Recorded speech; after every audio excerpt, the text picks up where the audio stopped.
So I'd like to share with you all that I have learned from this project about Paul Jackson Pollock.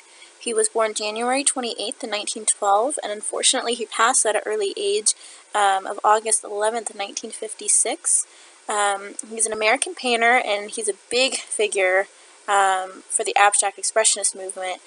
He's mostly known for his unique style of drip painting, which actually was only a short time period of 1947 to 1950.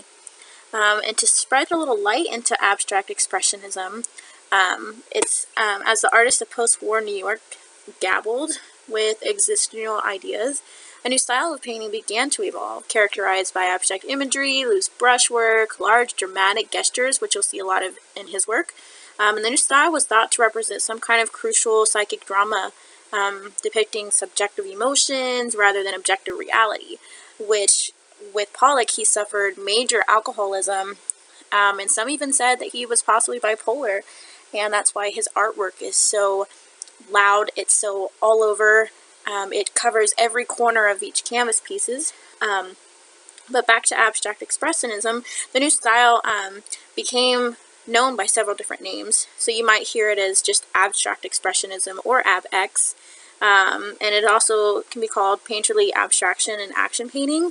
But it's mostly known as abstract expressionism. And this was first recognized in New York. And that's just one of the biggest movements that Pollock was a part of, as well as surrealism. And surrealism is kind of along with the psychic mind parts, and in which the artist lets pretty much their unconsciousness release, and it's an impulse from their unconsciousness, where their hands are just freely guided, and they can create matters of lines, colors, and structures without any plans, any interference, which again, you will see a lot of this in Pollock's work that I'm going to share with you. And a little bit of his childhood. Pollock was born in Cody, Wyoming. He was the youngest of 5 boys, and unfortunately his father did abandon them, but prior to that he did travel a lot, and that's where a lot of his Native American culture comes out in him from traveling on trips with his father.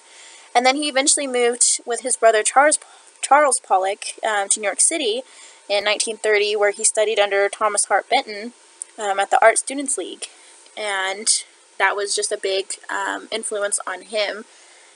And we'll go forth to the next slide here. So here you'll see again that Pollock is one of 5 children, but the right hand corner it shows his brothers along with his mother and his father. But to focus on the painting I have here, it's titled Going West. It was done at 1934 to 1935. The reason I chose this piece is because it's something that's very important to Pollock and his background, because his father did travel a lot, and they had to they lived in Phoenix while his father was a dairy farm worker, and it's where he first visited the Indian reservation and ruins. So this is kind of where a lot of his Native American Indian art started taking off for himself, because that's something that he really loved. And so this piece I love because it's so smooth running together. Like it's almost like the whole photo is in motion, from the way that he portrayed the sky as moving and then the cattle going the opposite way.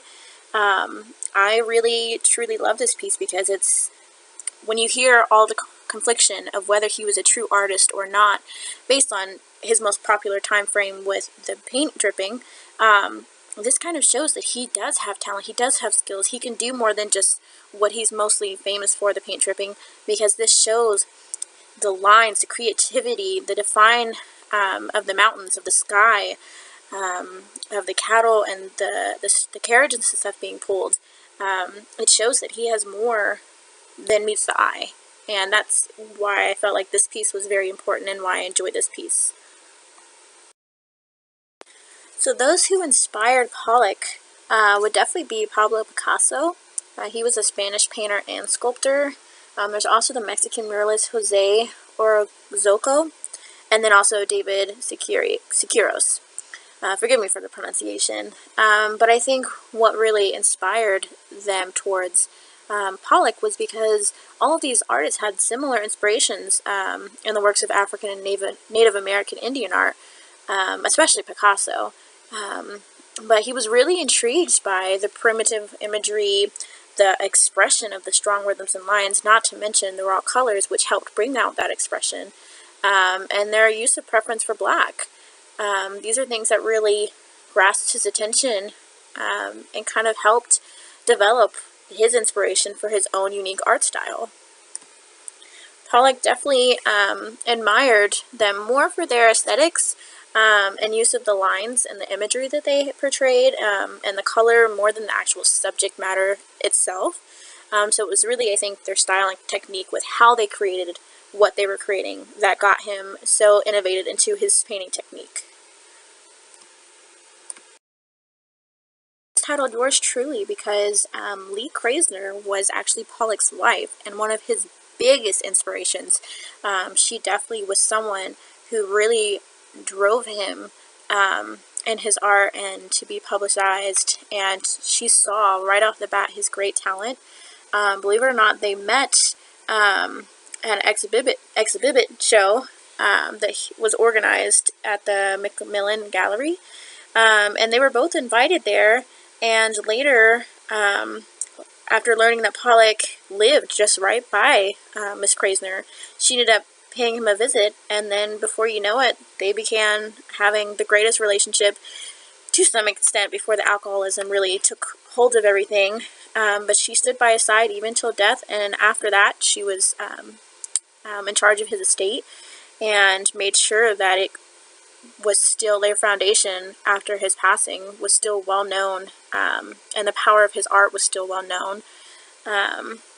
She did suffer some abuse and stuff from his alcoholism, but they still had a very strong love, and she was actually a very well-known artist herself prior to them meeting. It was a little difficult for her to try and not be part of his shadow and be known for her own artwork, but even during the periods where Pollock wasn't working, she was still creating masterpieces herself. So I chose blue poles because of the repetition that is in here. I know it might seem like a bunch of chaos in lines and colors, but when you see the distinct black lines, it almost kind of resembles like a tribal pole or a person, and it's pretty repetitive in its shape and lines where you see the circular bulging. And I chose this because it's really artistic, because it's not just lashed out paintings. There is something in there, and if you look at the direct fourth pole, it almost looks like a feather are attached to the top, which kind of resembles his tribal Native American art influences.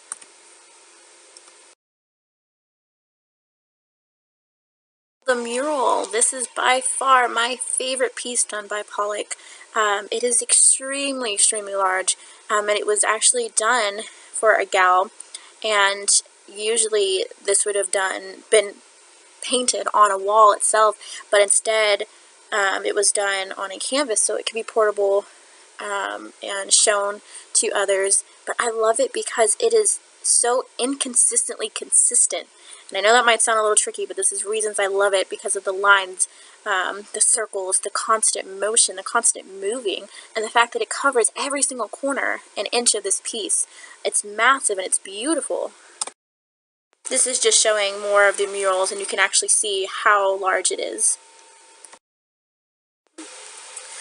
Right, so this is known as the number 16. I titled it $1 Million Painter because this piece actually just sold for $32 million, $32,645 to be specific.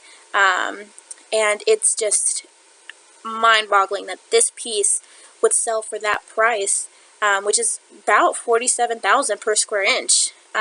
So if you think about the medium household income being around $51,000, that's quite a lot for a painting. But he's built his name up, and that's why he's $1 Million Painter, because of the culture, because of the work that he's done, even past his time passing. He's really created a name for himself. So I wanted to show this one as something that is a relative work from a sculpture that was viewed by Pollock, and in return he did a painting. And again, it's kind of like the previous slide earlier that I discussed about how it's not just slinging paint. He actually did art. He created something. And here he's, I mean, if you look at the face, the beginning of the painting compared to the wolf sculpture, I mean, it's a great resemblance with every little detail. I mean, he's expressing the Native American art in here, I think, with the colors, and then it resembles the sculpture so well into an action painting. And that's something that I really wanted to share in comparison.